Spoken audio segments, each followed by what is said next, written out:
पढ़ते हैं। आज हम लोग ब्रेन के बारे में पढ़ते हैं। ब्रेन हमारे बॉडी का बहुत ही महत्वपूर्ण अंग है। जैसे दिल, किडनी, लीवर, ये सब महत्वपूर्ण अंग है। तो हमारा ब्रेन भी हमारे बॉडी का बहुत ही महत्वपूर्ण अंग है। पूरे बॉडी कंट्रोल करने का काम यही होता है, चाहे अंदरूनी कंट्रोल हो चाहे बाहरी कंट्रोल हो, हमारा ब्रेन ही करता है। हमारा ब्रेन 350 ग्राम से 1450 ग्राम का है। फीमेल में 1350 ग्राम का होता है, जबकि मेल में 1450 ग्राम का होता है। यह पूरी तरह से न्यूरॉन सेल के मिलकर बना होता है। हमारा ब्रेन न्यूरॉन सेल से मिलकर बना होता है। और इस न्यूरॉन सेल की कुछ खासियतें हैं, जैसे कि हम कहते हैं हमारा ब्रेन न्यूरॉन सेल के मिलकर बना होता है। और न्यूरॉन सेल और हमारा जो ये न्यूरॉन सेल है, इसमें सेंट्रोसोम नहीं होता है। क्योंकि जिस वजह से हमारे ब्रेन में यदि चोट लग जाए तो वो अपने आप को रिकवर नहीं कर सकता है। जब ब्रेन हमारा रिकवर नहीं कर सकता है तो अगर एक बार चोट लग जाए तो ब्रेन ठीक नहीं हो पाएगा। ऐसा भी हम समझ सकते हैं कि जब ब्रेन रिकवर नहीं कर सकता है तो उसमें कैंसर कैसे होगी, क्योंकि कैंसर जब हमारे शरीर में कहीं सेल का डिवीजन बहुत तेजी से होने लगे तो हम उसी को कैंसर के नाम से जानते हैं। जबकि न्यूरॉन सेल में तो सेंट्रोसोम होता ही नहीं जो सेल डिवीजन कार्य करता है। तो फिर हमारे ब्रेन में कैंसर कैसे होता है? इसके पीछे एक कारण है कि हमारे ब्रेन में न्यूरॉन सेल 95% न्यूरॉन सेल का बना होता है। हमारा ब्रेन 95% न्यूरॉन सेल का और 5% गिलियल न्यूरॉन सेल होता है। हमारा ब्रेन 5% गिलियल न्यूरॉन सेल का मिलकर बना होता है। इसमें सेल डिवीजन होता है क्योंकि इसमें सेंट्रोसोम पाया जाता है। इस वजह से हमारे ब्रेन में कैंसर हो जाता है। न्यूरॉन सेल हमारे बॉडी की सबसे लार्जेस्ट सेल है, बहुत लंबी होती है। इसके लेंथ को साइनेप्स कहते हैं और इसके ज्वाइंट को एक्सॉन कहते हैं। और हमारे बॉडी में न्यूरॉन सेल, जैसा कि हम वीडियो में देख सकते हैं कि एक न्यूरॉन सेल जब दूसरे न्यूरॉन सेल से जुड़ता है तो उसके बीच में थोड़ा सा गैप होता है। इस गैप में सोडियम भरा होता है। जब कभी इस सोडियम की मात्रा कम हो जाती है तो हमारे सिर में दर्द, हमें कहीं चोट लग जाए, कहीं कुछ दर्द हो तो उसका इन्फॉर्मेशन ठीक तरह से हमारे ब्रेन तक नहीं पहुंच पाता है। इन्फॉर्मेशन पहुंचाने में सोडियम का एक्सॉन में होना बहुत ज़रूरी है। इस तरह से हम लोग समझते हैं कि जब किसी इंसान का ब्रेन मर जाए तो वो कम से कम 7 से 8 मिनट तक जीवित रहता है। अगर कोई डॉक्टर कोई टेक्निक एक दिमाग को दूसरे दिमाग में जोड़ना सीख जाए तो इस 7 मिनट के अंदर इसका ऑपरेशन किया जा सकता है। इसके बाद हम लोग चलते हैं कि जो हमारा ब्रेन इतना इम्पोर्टेंट है, इतना महत्वपूर्ण भाग है इसमें, इसको यह कई कवर से घिरा होता है। जैसे कि हम समझ सकते हैं तो सबसे ऊपर हम देखते हैं बाल। दूसरा चीज, बाल के ठीक नीचे होता है स्किन, और इस स्किन के नीचे एक हड्डी की कवर होती है जिसे क्रेनियम नामक हड्डी बोलते हैं। यह 8 हड्डियों का जोड़ा होता है, जोड़ा करें यह 8 हड्डियां होती हैं और यह फाइब्रस ज्वाइंट से जुड़ी होती है जो हमारे बॉडी का सबसे मजबूत ज्वाइंट में से एक है।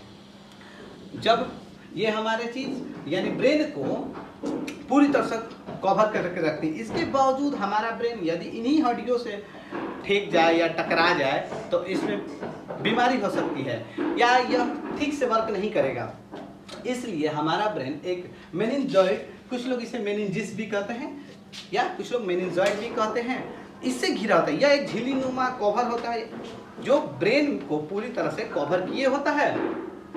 इसके ऊपर क्रेनियम नामक हड्डी होती है और इस क्रेनियम नामक हड्डी के ऊपर स्किन, और उसकी स्किन के ऊपर जो बाल हम देख सकते हैं होता है। इस तरह से हम लोग ब्रेन के बारे में कुछ और पढ़ते हैं। और हमारा ब्रेन 3 पार्ट में बटा होता है। हमारा ब्रेन 3 पार्ट में बटा होता है। पहला पार्ट जिसे प्रोसेसिफ्लॉन कहते हैं, जिसे अग्र मस्तिष्क भी कहते हैं। यह अग्र मस्तिष्क ही 2 पार्ट में बटा होता है। हालांकि 3 पार्ट में होता है लेकिन इसका ही एक 2 पार्ट होता है जिसे हम समझ सकते हैं। पहला होता है सेरिब्रम, दूसरा है डाइएनसेफेलॉन। इस डाइएनसेफेलॉन का ही 2 पार्ट होता है, थैलेमस और हाइपोथैलेमस होता है। सेरिब्रम हमारे बॉडी का 66% भाग यानी कि पूरा का फोरहेड ब्रेन जो होता है आई का पीछे तक, यहाँ तक यह पूरा का पूरा सेरिब्रम होता है। ये 66% भाग इसी का होता है। जिस व्यक्ति के सेरिब्रम कमजोर होता है उसकी याददाश्त बहुत कमजोर होती है, वो चीज़ों को जल्दी सीख नहीं पाता, उसकी क्यूरियोसिटी बहुत कम होती है, जिज्ञासा, उसमें कुछ भी सीखने की, क्योंकि उसे कुछ याद ही नहीं रहेगा ठीक से। कभी कभी कुछ लोग की मेमोरी, कुछ स्टूडेंट की मेमोरी इतनी कमजोर होती है वो कुछ चीज़ों को सीख ही नहीं पाते या जल्दी सीख कर भूल जाते हैं, जैसा कि हम समझ सकते हैं। इसके बाद हमारा थैलेमस और हाइपोथैलेमस, हालांकि ये नाम से सेम है इसलिए इनका काम भी करीब करीब सेम होता है। थैलेमस यह हमें बाहरी ज्ञान जैसे कि ठंड, गर्मी, रेन, बाहरी चीजों को समझाता है। बाहर से धूप लगना, चोट लगना, शरीर पे मार पड़ना, ये सब बाहरी चीजें, यह हमें बाहरी दुख, दर्द, इन सभी चीजों को हम थैलेमस ही हमें बताता है। अगर थैलेमस खराब हो जाए तो हमें ठंडा, गर्मी कुछ भी महसूस नहीं होगा। जबकि हाइपोथैलेमस ये हमें अंदरूनी चीजों का ज्ञान देता है।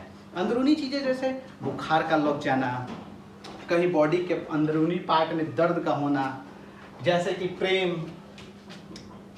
लव, हेट, पेन, कई तरह के अंदरूनी चीजों को यह बताता है। अगर ये गड़बड़ हो जाए तो हमें कोई भी चीज का, हमें इमोशन कंट्रोल या इमोशन हम समझ नहीं पाएंगे। इसका होना तभी, इसके होने से ही हम किसी भी तरह का अंदरूनी इमोशन को समझ पाते हैं। जब हमारे बॉडी में सल्फ्यूरिक एसिड की मात्रा बढ़ने लगती है तो हाइपोथैलेमस काफी एक्टिव हो जाता है, जिस वजह से कुछ लोग प्रेम, ज्यादातर घृणा, दर्द, अत्यधिक चीजों को महसूस कर सकते हैं, महसूस कर पाते हैं।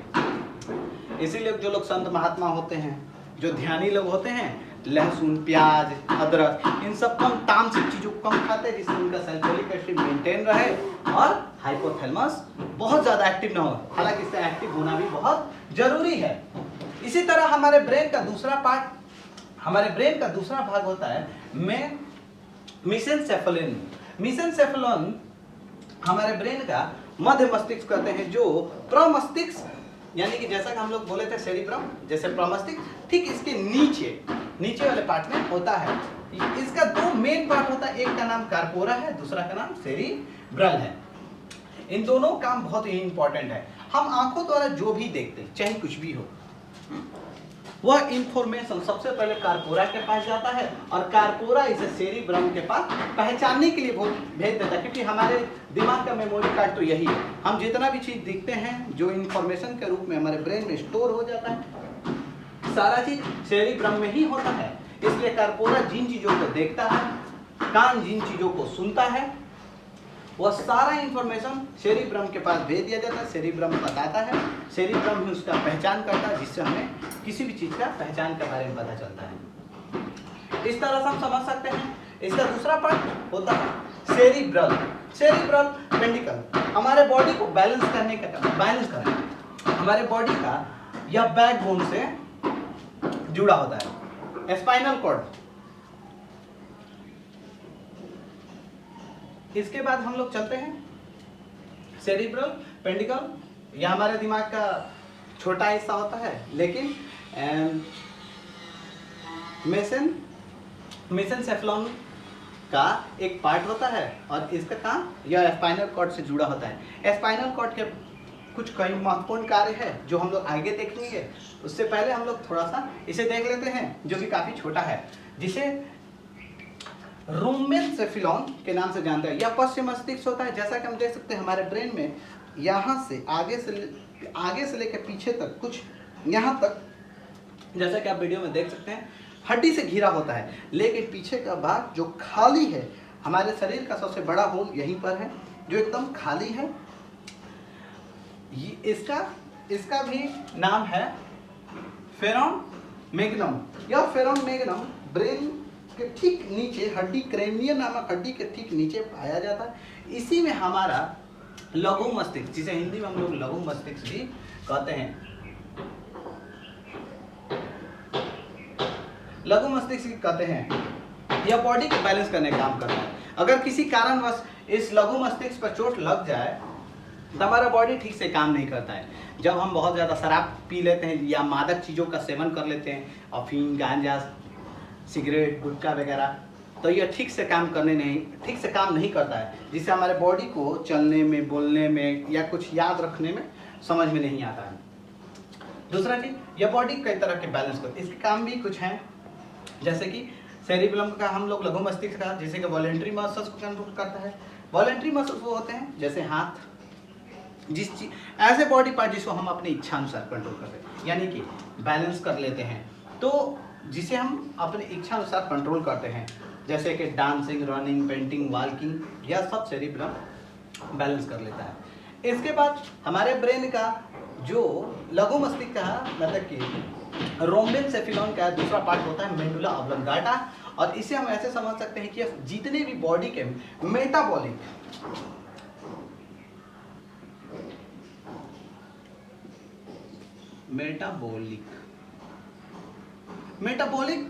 वर्क को कंट्रोल करता है। मेटाबॉलिक वर्क ऐसे वर्क्स होते हैं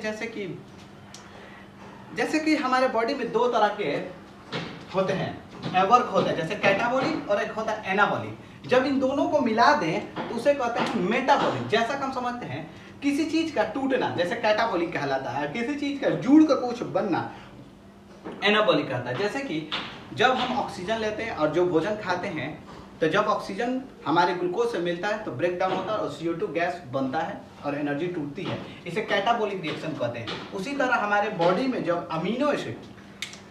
20 अमीनो एसिड मिलते हैं तो एक प्रोटीन का सेल बनता है। इस क्रिया को एनाबॉलिक कहते हैं, यानी प्रोटीन का बनना एनाबॉलिक, अब भोजन का डाइजेस्ट होना कैटाबॉलिक रिएक्शन कहलाता है। जब दोनों रिएक्शन एक साथ हो जाए, यानी कि एक साथ मिलते हैं, तो एनाबॉलिक, और यह मेटाबॉलिक कहते हैं। और यह मेडुला ऑब्लोंगाटा मेटाबॉलिक रिएक्शन को अच्छे से कंट्रोल करता है। इस तरह से हमारे बॉडी पार्ट को कंट्रोल किया। जैसा कि हमने कहा था स्पाइनल कॉर्ड, थोड़ा सा हम स्पाइनल कॉर्ड के बारे में समझते हैं, क्योंकि जो हमारा ब्रेन होता है 12 जोड़ी नसें, उसमें से 12 जोड़ी नसें होती हैं और इसी से वो पूरे बॉडी को कंट्रोल करता है। जबकि हमारे बॉडी का दूसरा ब्रेन कहा जाने वाला स्पाइनल कॉर्ड, जिसको मेरुरज्जु हिंदू में कहते हैं, और दूसरा ब्रेन यानी कि सेकंड ब्रेन भी कहा जाता है, यह 31 जोड़ी नसों द्वारा पूरे बॉडी को कंट्रोल करता है। यह सभी रिफ्लेक्स एक्शन ऐसी क्रियाओं कहते हैं जो ऑटोमेटिक घटती है, जैसे छींकाना, खांसना, डर जाना, इस तरह के रिएक्शन जो होते हैं, जो सडनली हो जाते हैं किसी कारणवश, इसको रिफ्लेक्स एक्शन कहते हैं, जो स्पाइनल कॉर्ड द्वारा कंट्रोल किया जाता है। सेरिबेलम इसी चीजों को कंट्रोल कर लेता है। अब इससे हम लोग थोड़ा सा और ऐसे समझते हैं कि जो नर्वस सिस्टम होता है, जो हमारे, क्योंकि जैसा कि हमने बात किया था कि जो न्यूरॉन्स हैं, हमारा ब्रेन न्यूरॉन्स का बना है और इसके सिस्टम को नर्वस सिस्टम कहा जाता है, क्योंकि बहुत सारे नर्व्स होते हैं। तो इस नर्वस सिस्टम के भी 3 पार्ट होते हैं, जिसको हम लोग central nervous system, peripheral nervous system और ऑटोनोमस नर्वस सिस्टम कहते हैं, जिसे हम लोग केंद्रीय नर्वस सिस्टम को समझते हैं। यह ब्रेन और स्पाइनल कॉर्ड द्वारा कंट्रोल किए जाने वाले फंक्शन को दर्शाता है। माने कि इसी से यह फंक्शन, यह ब्रेन और spinal cord central nervous system द्वारा ही बॉडी कंट्रोल करता है। जैसा कि इन दोनों के बारे में हम लोग पढ़ लिए, स्पाइनल कॉर्ड के बारे में पढ़ लिए। दूसरा चीज, जब पेरिफेरल नर्वस सिस्टम, जैसे कि 12 जोड़ी ब्रेन और स्पाइनल कॉर्ड जो 31 जोड़ी नसों द्वारा बॉडी को, नर्व्स द्वारा, 31 जोड़ी नर्व्स द्वारा या और 12 जोड़ी नर्व्स द्वारा बॉडी को एक साथ मिलकर कंट्रोल करता है, उसी को पेरिफेरल नर्वस सिस्टम कहते हैं। कहने का अर्थ यह है कि 12 जोड़ी ब्रेन का नर्व्स और स्पाइनल कॉर्ड के 31 जोड़ी नर्व्स एक साथ मिलकर काम करते हैं। इन दोनों को जब मिला दिया जाए तो पेरिफेरल नर्वस सिस्टम कहते हैं। ऑटोनोमस नर्वस सिस्टम के बारे में अभी भी कई तरह की खोजें चल रही हैं, साइंटिस्ट अभी इस पर लगे हुए हैं। इसे ऐसे समझ सकते हैं कि ऐसी घटना जिसको होने से पूरा बॉडी सिहर जाए, सिहर जाने का मतलब तुम डर जाना। जैसे हम किसी जंगल में जाएं और रात को कोई आवाज़ सुनकर हम लोग डर जाते हैं, जैसे हम लोग घर में कभी कभी आवाज़ सुनकर डर जाते हैं। या इसको ऐसे समझ सकते हैं कि हमारा रिजल्ट खराब आया हो और पापा ने धमकी दिया हो और पता चला कि आज पापा नीचे खड़े हैं, जिससे हमारा बॉडी पूरा कांप जाता है। लेकिन जब मार नहीं पड़ती है तब हमारा बॉडी धीरे धीरे शांत हो जाता है। हालांकि यह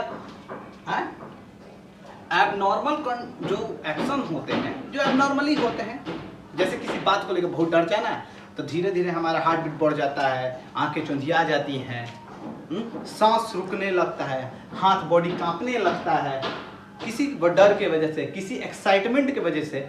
और जब वो पता चलता है कि ऐसा कुछ ना है, तो धीरे धीरे बॉडी हमारा कंट्रोल होने लगता है, जिसे पारा अनुकंपीय यानी कि बॉडी का नॉर्मल होना। जब हमारा एक्शन में बॉडी आया, सांस फूलने लगा किसी बात को लेकर, जब वो बात नहीं होता तो हमारा धीरे धीरे बॉडी नॉर्मल भी होने लगता है। इस वजह से ऐसे चीज़ों को जो कंट्रोल करता है, तो इसी में से कुछ नसें मिलकर, ऐसा नहीं है 12 जोड़ी ब्रेन की नसों में से और 21 जोड़ी स्पाइनल कॉर्ड की नर्वस में से मिलकर, कुछ तंत्रिका तंत्र मिलकर ऐसे फंक्शन को कंट्रोल कर लेते हैं। इस तरह से ऑटोनोमस जो फंक्शन होता है नर्वस सिस्टम, ऐसे चीज़ों को कंट्रोल करता है। इसके बाद हम लोग कुछ फंक्शन को देख सकते हैं जो ब्रेन के अलग अलग पार्ट द्वारा कंट्रोल किया जाता है। जैसे कि एग्जाम्पल के तौर पर समझ सकते हैं, जैसे सेरिब्रम इमोशन कंट्रोल कर लेता है, स्पीच कंट्रोल करता है, मेमोरी, लर्निंग, थिंकिंग, रीजनिंग। इसके बाद इंटेलिजेंस, मूवमेंट और सेंस ऑर्गन जो हमारे बॉडी के हैं, क्योंकि सेंस ऑर्गन भी ज़्यादातर सेंस ऑर्गन, क्योंकि हम ऐसा समझते हैं सेंस ऑर्गन तो इसमें भी आ जाएंगे। क्यों आ जाएंगे? क्योंकि इसे कंट्रोल तो ये दोनों करते हैं। स्किन द्वारा भी कोई चीज़ महसूस किया जाता है, या स्किन द्वारा भी कोई चीज़ महसूस किया जाए सेंस ऑर्गन द्वारा।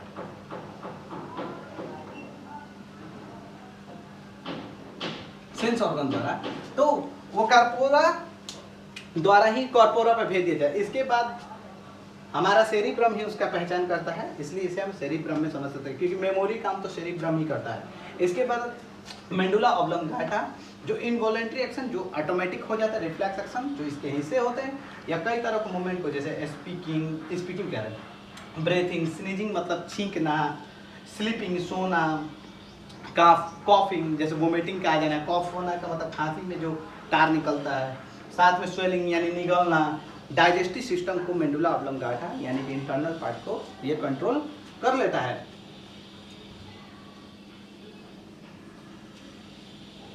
आज के लिए इतना ही।